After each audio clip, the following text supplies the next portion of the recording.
Hello everyone, welcome and welcome back to my YouTube channel Muskan Ahuja accountancy hub.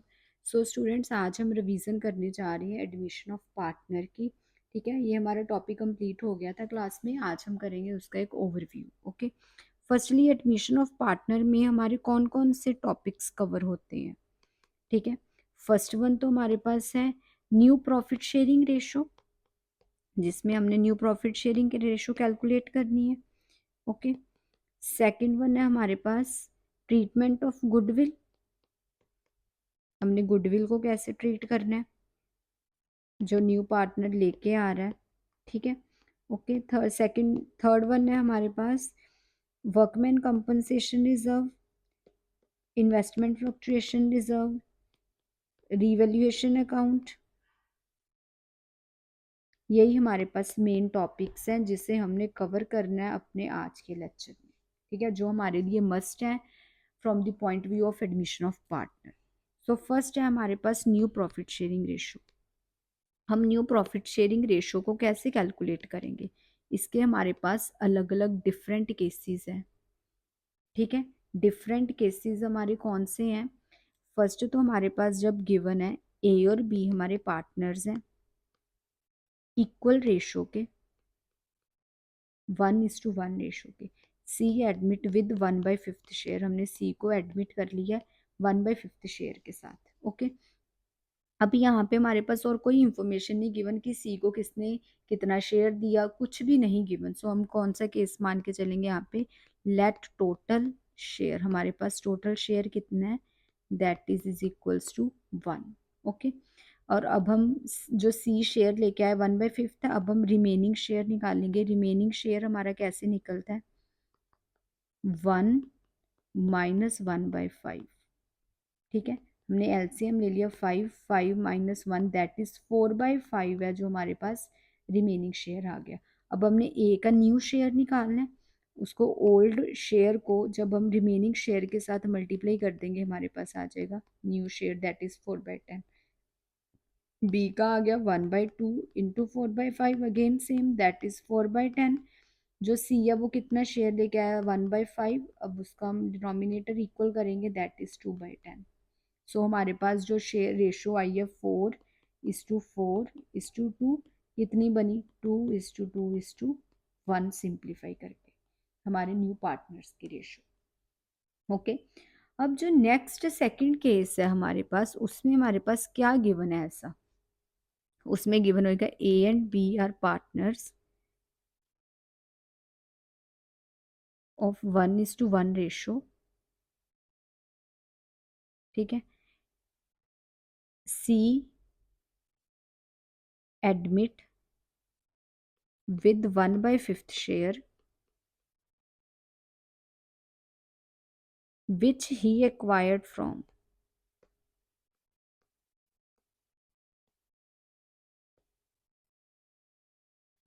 A and B in 3:1 ratio. अब यहाँ पे हमारे पास एक ratio given है, जो ए का 1/5 शेयर है वो ए और बी से, जो सी का 1/5 शेयर है वो उसने ए और बी से 3:1 रेशो में लिया है। अब हम ए का सेक्रीफाइस निकालेंगे। ए का सेक्रीफाइस जो सी शेयर लेके आए 1/5, उसका 3/4 दिया दैट इज 3/20। ये ए का सेक्रीफाइस आ गया। सो ए की न्यू रेशो कितनी आएगी, 1/2 - 3/20 दैट इज 20। 10 - 3 7/20। ओके, जो बी है, बी का सेक्रीफाइस कितना आएगा 1/5 इंटू 1/4 दैट इज 1/20। अब हम बी का न्यू शेयर निकालेंगे 1/2 - 1/20, हमारे पास आ गया 20। 10 - 1 दैट इज 9/20। जो सी शेयर लेके आया वो कितना शेयर लेके आया, 1/5। अब हम उसका 4 से मल्टीप्लाई कर देंगे 4/20। तो हमारे पास रेशो कितनी आ गई, 7:9:4 new profit sharing ratio between A B and C. Okay, ये आ गया। जब हमारे पास फ्रॉम गिवन है, अगर तो रेशो में गिवन है तो हम निकाल माइनस करेंगे, अगर डायरेक्ट गिवन है तो हम डायरेक्टली माइनस कर देंगे। ओके, अब नेक्स्ट केस है हमारे पास थर्ड केस। नेक्स्ट है हमारे पास केस थर्ड। इसमें हम देखते हैं ए और बी पार्टनर्स हैं ऑफ इक्वल रेशो। ठीक है। अब यहाँ पे उन्होंने बोला है सी एडमिट करा है, C admit A surrender 1/5 of his share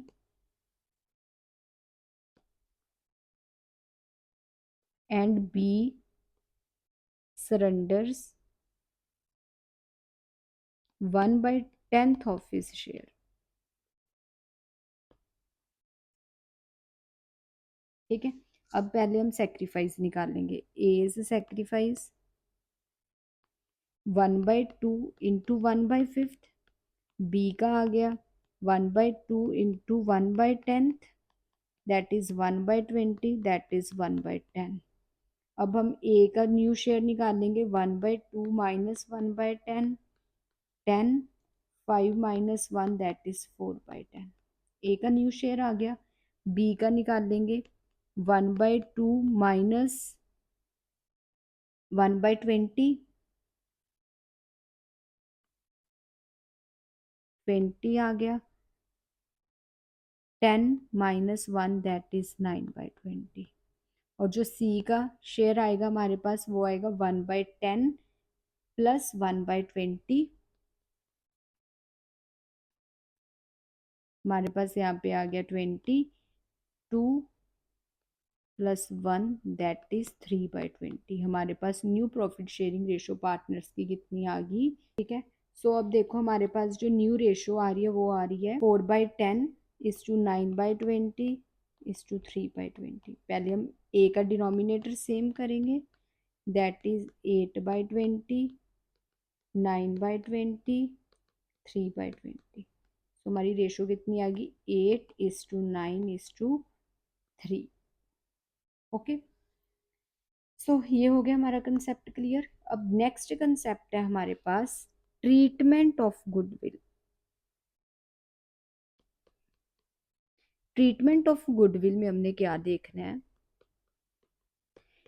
एक तो सबसे पहले हमने क्या चीज नोट करनी है, जो गुडविल है, जो न्यू पार्टनर गुडविल लेके आ रहा है, goodwill brings by new partner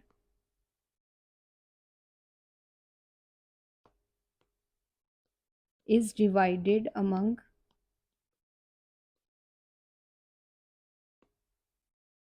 sacrificed partners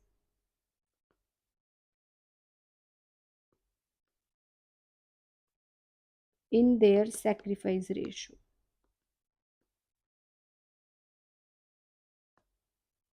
कि हमने सैक्रिफाइस रेशियो में सैक्रिफाइस पार्टनर्स में डिवाइड करनी। ओके।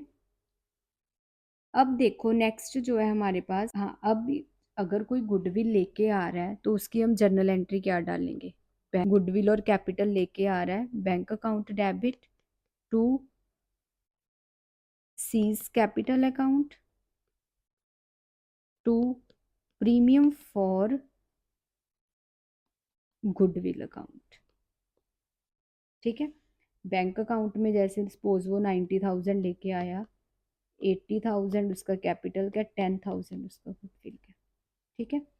और अगर वो जो गुडविल लेके आए इसे हम देंगे, किन्हें देनी है हमने, सेक्रीफाइस पार्टनर्स को, premium for goodwill account debit to sacrificed partners capital account.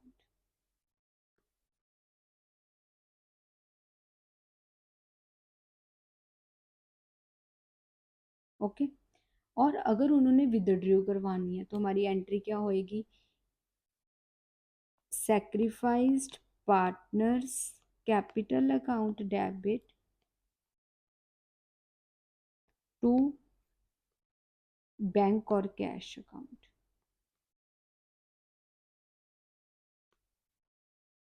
ठीक है। ये होनी है हमारी एंट्री। ओके। अब जो गुडविल है वो हमारी 3 टाइप्स में होती है। मीन्स टू से अगर तो वो प्राइवेटली लेके आ रहा है, it means no record in the books, उसे हम रिकॉर्ड नहीं करते। अगर वो इन कैश लेके आ रहा है तो इसे हमने सेक्रीफाइज्ड पार्टनर्स में सेक्रीफाइस रेशो में हमने डिस्ट्रीब्यूट कर देनी है, ठीक है। और अगर वो नहीं लेके आ रहा, अनेबल टू ब्रिंग, तो हमने क्या करना है, न्यू पार्टनर के करंट अकाउंट में से हमने सेक्रीफाइस्ड पार्टनर्स को दे देनी है। सो जब वो फर्स्ट ईयर अपना प्रॉफिट अर्न कर लेगा, उसके बाद at the end of the year हम उसके करंट अकाउंट में से पार्टनर्स के कैपिटल अकाउंट में ट्रांसफर कर देंगे। ओके, सो नेक्स्ट केस है हमारे पास रिजर्व का, वर्कमैन कंपनसेशन रिजर्व। जो हमारा रिजर्व है, वर्कमैन कंपनसेशन रिजर्व, सपोज हमारे पास 60,000 का है, ए और बी हमारे पार्टनर्स है, 1:1 रेशो में।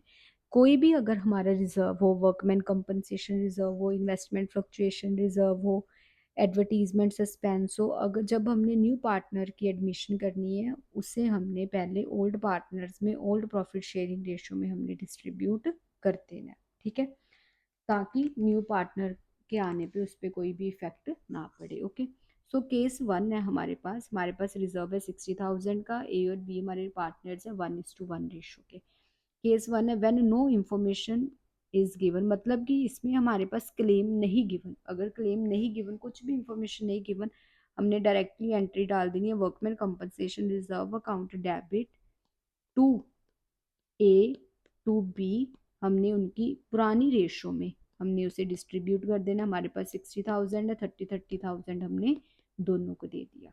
ओके, केस 2 है जब हमारे पास वर्कमैन कंपनसेशन क्लेम है 20,000 का, तो हमने यहाँ पे क्लेम को भी मीट करना है। हमारे पास यहाँ पे रिजर्व ज़्यादा है, क्लेम कम है, reserve account debit to workman compensation claim, to जो बच गया वो हमने पार्टनर्स में दे देना, to A and to B.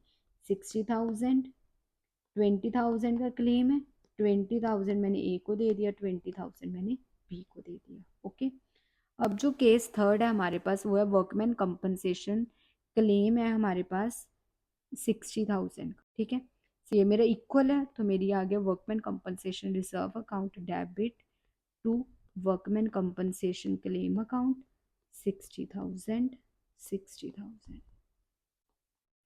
Case 4 आ गया हमारे पास, when workman compensation claim is 80,000। अब यहाँ पे हमारे पास क्लेम 80,000 है, हमारा रिजर्व तो 60,000 है, तो 20,000 ज़्यादा है। सो हमारी एंट्री होगी workman compensation reserve account debit, revaluation account debit to workman compensation claim, ठीक है।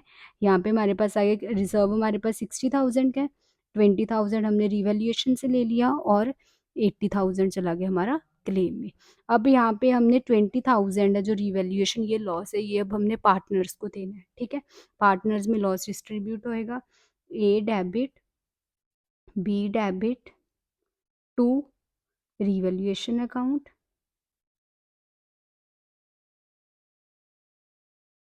10,000 दोनों में इक्वल रेशो में डिस्ट्रीब्यूट कर दिया। ओके, सो ये था हमारा वर्कमैन कंपनसेशन रिजर्व का केस। अब हम कर रहे हैं नेक्स्ट केस, वो है IFR, इन्वेस्टमेंट फ्लक्चुएशन रिजर्व, ठीक है। अब इन्वेस्टमेंट फ्लक्चुएशन रिजर्व में हमारे पास IFR गिवन है 80,000, इन्वेस्टमेंट है हमारी 5 लाख की। अब हम देखते हैं इसका केस 1, हमारे पास इन्वेस्टमेंट 5 लाख की, अब इसे हमने मार्केट वैल्यू से कंपेयर करना, ठीक है। नो इन्फॉर्मेशन इज गिवन, हमारी एंट्री क्या होएगी, IFR debit to A to B, ठीक है। हमारे पास 80,000 है, हमने 40 दोनों में डिस्ट्रीब्यूट कर दिया, ठीक है। केस 2 है हमारे पास, when market value of investment is 4,50,000, ठीक है। हमारी 50 रह गई, हमें 50 का लॉस हुआ, IFR debit to investment to A to B, ठीक है। IFR में आ गया हमारे पास था 80,000, इन्वेस्टमेंट में चला गया 50,000, 15 मेरा यहाँ पे चला गया, 15 मेरा यहाँ पे चला गया ए और बी में। ओके, अब केस 3 है जहाँ पे हमारे पास इन्वेस्टमेंट की कितनी वैल्यू है, 4,20,000, ठीक है। अब यहाँ पे हमारे पास है IFR, हमारा IFR भी उतना ही है, account debit to IFR account debit to investment 80,000 80,000 हमारा डिस्ट्रीब्यूट नहीं होएगा, ये इन्वेस्टमेंट में डायरेक्ट जाएगा। देन केस फोर्थ है हमारे पास, व्हेन इन्वेस्टमेंट की हमारे पास वैल्यू कितनी है 4 लाख।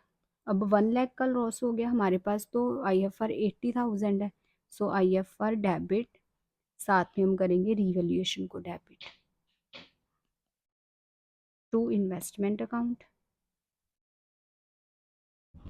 ओके, IFR डेबिट कितना हुआ हमारे पास 80,000 था, 20,000 हमने रिवैल्यूएशन से ले लिया, 1 लाख इन्वेस्टमेंट में दे दिया। ओके, और हमारी जो रिवैल्यूएशन का लॉस है हमने पार्टनर में दे दिया, A debit B debit to revaluation account. ठीक है, 10,000 यहाँ पे हमारा आ गया 20,000। ओके, केस फिफ्थ है हमारे पास गिवन है इन्वेस्टमेंट की जो मार्केट वैल्यू है वो है हमारे पास 5,50,000। अब यहाँ पे हमारे पास IFR भी पड़ा है कितने का 80,000 का। ठीक है, अब 80,000 के हमारी इन्वेस्टमेंट की वैल्यू भी इंक्रीज होगी। ठीक है, तो हमारी क्या आई रेशो, अब इसे हम कैसे डील करेंगे, अब हम इस केस को कैसे ट्रीट करेंगे, क्योंकि यहाँ पे हमारे पास इन्वेस्टमेंट की वैल्यू भी ज़्यादा होगी, IFR भी हमारा 80,000 पड़ा हुआ है। ठीक है, पहले तो हम IFR डिस्ट्रीब्यूट करेंगे, IFR debit to A to B। ठीक है, 80 है, 40 हो गया डिस्ट्रीब्यूट, और इन्वेस्टमेंट की वैल्यू हमारी 50,000 इंक्रीज होगी, तो पहले इसे हम रिवैल्यूएशन में डालेंगे, investment debit to revaluation account. यहाँ पे हमारा आ गया 50-50, और अब हमने जो प्रॉफिट है इसे डिस्ट्रीब्यूट करना पार्टनर्स में, revaluation debit to A to B। 50 था हमारे पास प्रॉफिट आया, उसे हमने डिस्ट्रीब्यूट कर दिया पार्टनर्स में 25-25। ओके, सो ये हो गया हमारा इन्वेस्टमेंट फ्लक्चुएशन रिजर्व। अब जो नेक्स्ट है हमारा लास्ट टॉपिक है आज का, वो है हमारे पास रिवैल्यूएशन अकाउंट। रिवैल्यूएशन अकाउंट कौन सा होता है, ये वो अकाउंट है जिसमें हम अपनी रीवैल्यूड एसेट्स रिकॉर्ड करते हैं, लायबिलिटीज रिकॉर्ड होती हैं। ठीक है, ये at the time of admission, retirement, death, profit sharing ratio उस टाइम पे प्रिपेयर होता है। ओके, सो अब इसमें ये कौन से अकाउंट के ऊपर बेस्ड है, नॉमिनल अकाउंट। नॉमिनल अकाउंट का रूल क्या है, debit credit, debit all expenses and losses, credit all incomes and gains. ठीक है, सो अगर यहाँ पे डेबिट साइड हम क्या रिकॉर्ड करेंगे, अगर हमारी एसेट है वो डिक्रीज हो रही है, लायबिलिटी इंक्रीज हो रही है, और लायबिलिटी क्रेडिट साइड हम क्या रिकॉर्ड करेंगे, एसेट हमारी इंक्रीज हो रही है और लायबिलिटी डिक्रीज हो रही है। और ये अकाउंट है, ये हमें क्या रिप्रेजेंट करता है, ये एट लास्ट हमें क्या रिप्रेजेंट करता है, रिवैल्यूएशन गेन और लॉस। ठीक है, जो हमने डिस्ट्रीब्यूट करना होता है ओल्ड पार्टनर्स में in their old profit sharing ratio में।